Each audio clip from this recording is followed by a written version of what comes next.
नाज़रीन खे अपडेट कंदा हलूं। पने आख़िर में बदफ़ैली खां पोइ क़त्ल कयल नीगर जे केस में अहम अॻभराई थी आहे।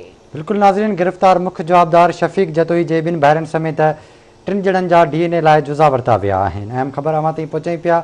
पने आकिलमा जिते बदफ़ैली खां पोइ क़त्ल कयल नीगर जे केस में अहम अॻभराई थी आहे। गिरफ़्तार मुख्य जवाबदार शफ़ीक जतोई जे ॿिनि भाइरनि समेत 3 ॼणनि जा DNA लाइ जुज़ा वरिता विया आहिनि।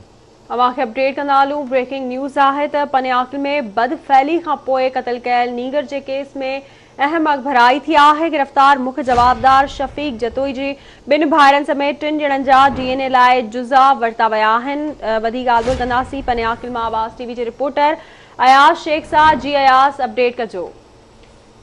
जी, पनवाकिल शहर के बहरान कॉलोनी में 20 ॾियारा अॻु नींगर आफ़ाक वाघो सां जवाबदार शफ़ीक जतोई पारां मस्जिद की छत ते बदफ़ैली बाद क़त्ल कयो। जंहिंखां पोइ जवाबदार मुख्य जवाबदार पुलिस शफ़ीक जतोई के गिरफ़्तार करे वरितो। जंहिं केस में अॼु अहम अॻभराई थी आहे। पुलिस जेको आहे मुख्य जवाबदार शफ़ीक जतोई जे 2 भाइरनि समेत 3 ॼणनि जा DNA टेस्ट वरिता आहिनि।